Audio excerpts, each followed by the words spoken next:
So this video is probably going to piss off a lot of other EWOT companies. And yes, the title of this video is actually not so much clickbait, but sadly it's actually a very honest representation of what I found in my research. I will admit that I have been sitting on this information for well over a year, which has probably put some people at risk buying certain brands. And I'm not going to name any names because you can probably figure out who they are. It's not a very big industry. If you Google search on EWOT, Exercise with Oxygen Training, it's an acronym. That's what it stands for. If you don't know what that is, never encountered this modality, by the way, just start Googling and learning about it, or reach out to me, and I could tell you all about it. It's a great form of training to get a lot of oxidative health benefits. But what I'm about to whistleblow or leak into the industry in this product category and online, and I hope you spread the word, is something that is never talked about unless you dive into this particular topic and you ask the requisite questions with LiveO2, which is what you see on the screen here. This is the original EWOT system that came out. They spent years in research before they ever made the product. Short history is after a few, maybe 5 years later, something like that, whatever it was, 4 years. That's when you start to see other copycat brands try to make their versions by just mimicking LiveO2. And I'm going to focus in this video on the most important piece of the system that can potentially cause you harm, which is the reservoir bag. That's what actually holds the 1,000 liters or whatever of oxygen that the oxygen concentrator is creating to fill up that reservoir bag. So what I am saying for everybody is every other brand I have researched and looked at has not tested the type of material that they're using in their reservoir bag, and it is not safe for storing oxygen. Okay? So all these different bags that you see that these competitors, the other brands are using, the different materials, LiveO2 already researched all of those years ahead of time. Think about it. They wanted to say, hey, we want to create a reservoir bag for holding on. Let's do some R&D and test all the available textiles and products. And they've already gone through every material. They've already looked at had all this third-party lab testing data that they can actually show you on the various materials. None of them are safe, except for the specific type of medical liner, thin liner, that was made for this bag for this brand. Now, in my role, I like to usually have several brands that I can help guide people to, educate them on. And this is probably the first situation where literally I feel like I cannot sell anything else because of the safety concerns that I have. And the safety concerns are the materials, again, with the reservoir, which is off-gassing. Okay, it's off-gassing, unstable VOC type of compounds. And it is not within the acceptable or safe OSHA limits, safety limits for inhalation. And remember, folks, the best way to get something into your body is through the bloodstream, right? And how do you get stuff into your bloodstream? You inhale it. So the issue is volatility on the surface of different liners and materials inside reservoirs and the reactivity with the types of gases that the concentrator is putting in, which is mainly oxygen, but bottom line is that's what we're talking about here. So we want to know the surface reactivity and then the off gas, which is a measurement in parts per million, by the way, or particle count, and then how much of that you're taking into your lungs, and that's considered safe or unsafe.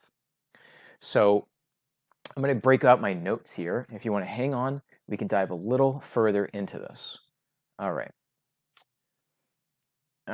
So just bear with me a second. And by the way, to just kind of quickly get a grab on EWOT in general, if you just go to Google Images, do EWOT, this will kind of show you quickly what it looks like. You'll see some different reservoir bags on some of these from some of the different websites. There's maybe like four main brands of EWOT at this point. There's more than that, but 4 who are actually doing some advertising and things like that. So I'm going to first hone in, though, on the biggest competitor that LiveO2 has, but not name their name. But they're very easy to run across if you're Googling for EWOT, which stands for Exercise with Oxygen Training. Okay, so this company uses in their reservoir bag food grade material, is what they say.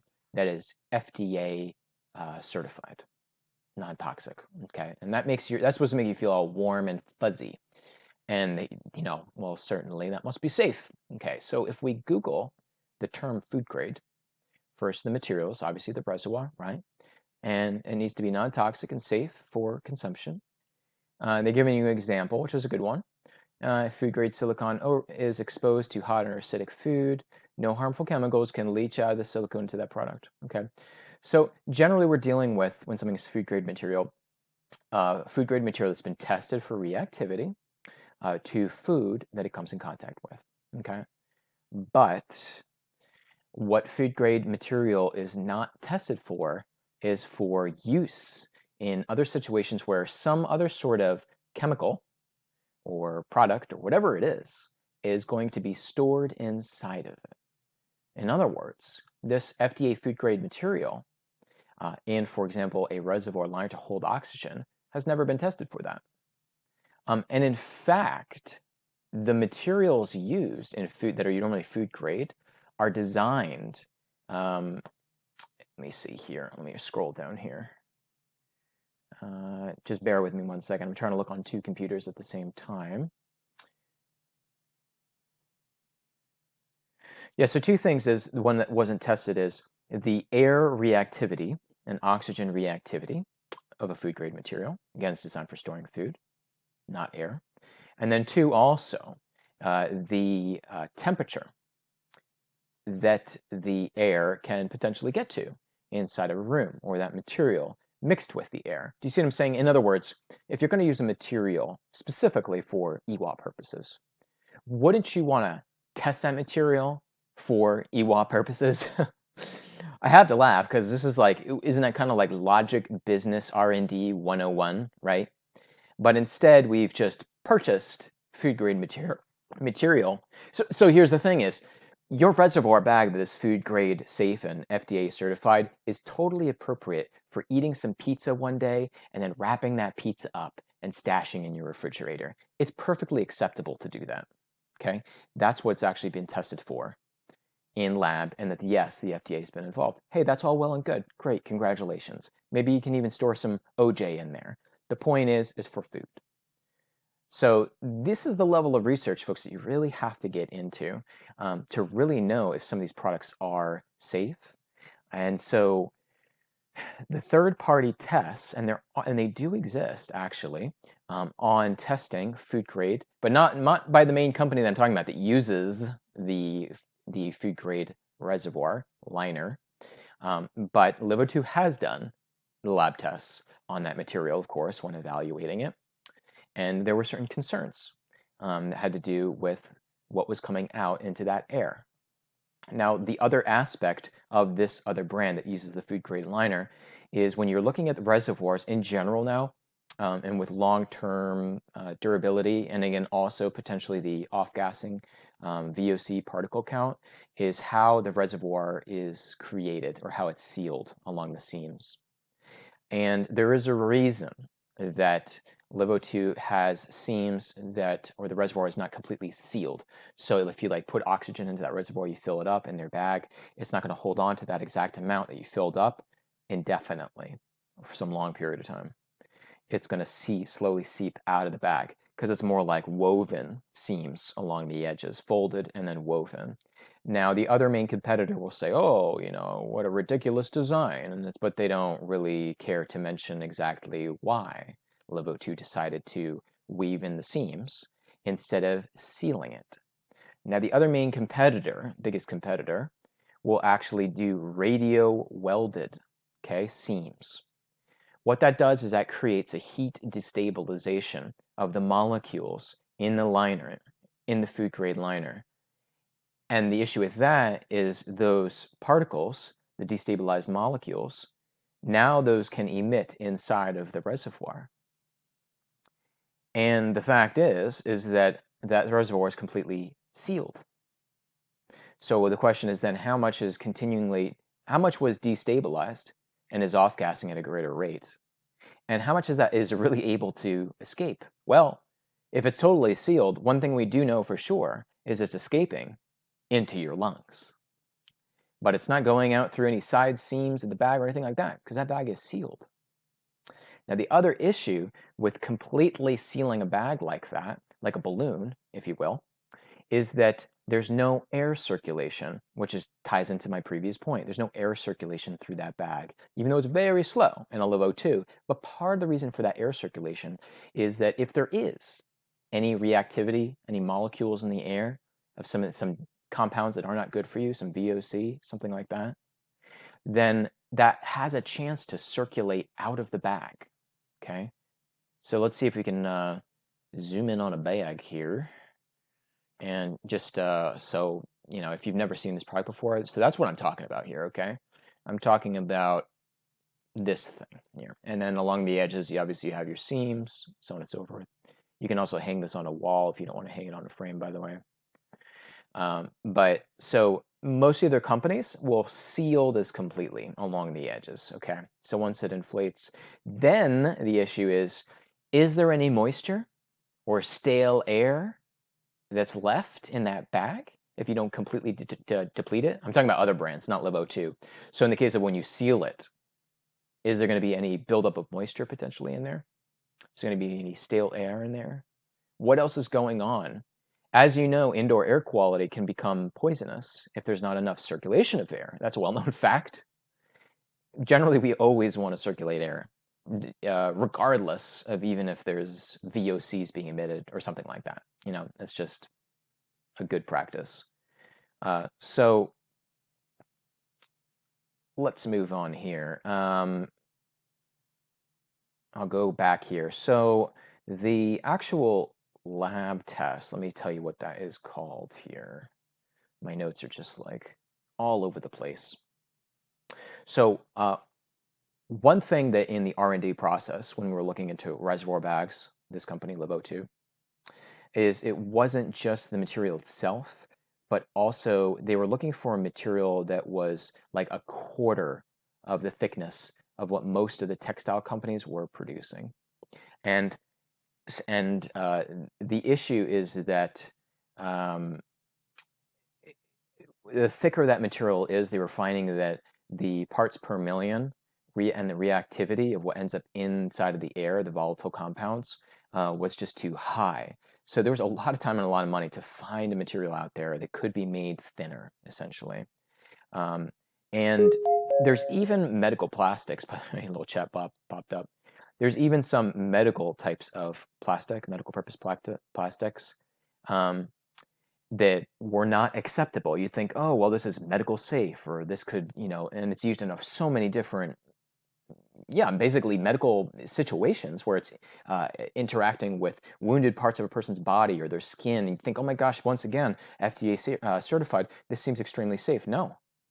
The issue with a lot of even these medical plastics that they were finding was that they many times are produced with what they call catalysts that are another types of compounds. You can Google about that. What are catalysts in how you manufacture textile plastics and other materials? And these catalysts, once again, were serving in third-party lab tests to be reactive to the air that was going on, to the oxygen that was going inside, the concentrated, I should add, oxygen that was going on inside of them. Furthermore, also testing up to 160 degrees, because heat has to be a factor as well when you're testing all of this too, to make sure it's fully safe. So again, you can find, are there any companies using medical liners inside their bag? Is this bag, and you can tell this immediately up close when you're touching a reservoir bag of other companies, you can tell it's a lot thicker. Immediately, you can also assess right then and there, when you, after looking at the lab tests, you know, if there's going to be an unsafe particle count of VOC. inside these reservoir bags.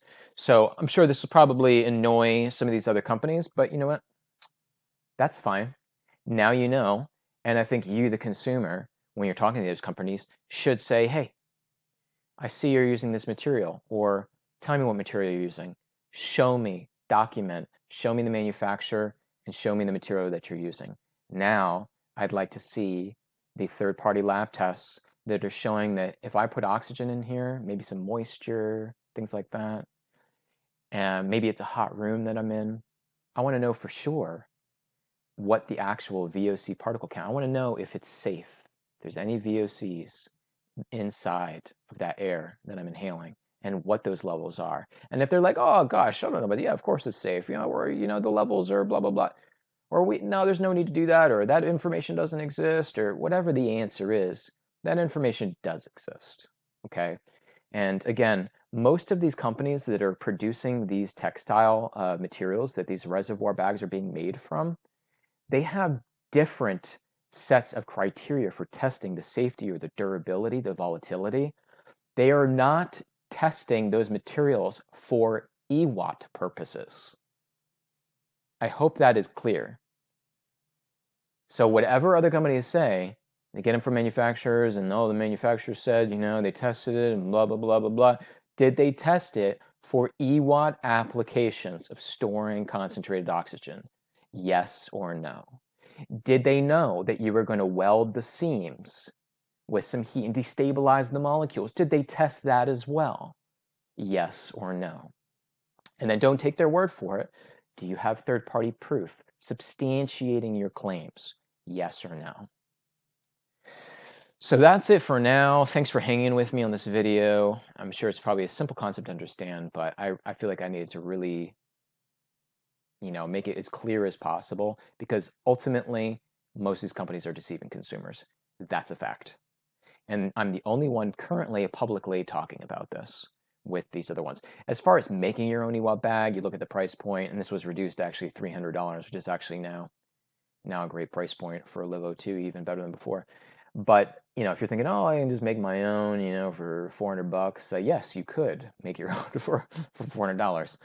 Would you want to do that? Because basically the material you'll probably get your hands on for the reservoir is going to be pretty sketchy. And I've seen some pretty sketchy do-it-yourself, DIY, EWOT systems out there. So for some of these parts and components, yeah, you can probably easily find and should be safe, and you can definitely do yourself. But when it comes to the reservoir, watch out. It's going directly into your lungs. So you really got to pay attention right there, and I would just caution against it completely. So that's it for now. I'm going to do another video that will be talking about a comparison between this main top-selling EWOT brand, LiVo2, and their closest competitor that does a lot of advertising that I don't even have to name because it's so obvious. And I'll be basically comparing and contrasting both of them and showing you where their competitor likes to use some sorts of sales tactics that might be viewed as a little bit deceptive. And anyways, that's it for now. If you have any questions, please do leave a comment in my YouTube video. And you can also find me on my website, healthhacksreviewed.com. I sell all kinds of different healing equipment and do research reviews on all kinds of stuff. And I just basically want to help you find the best product for you.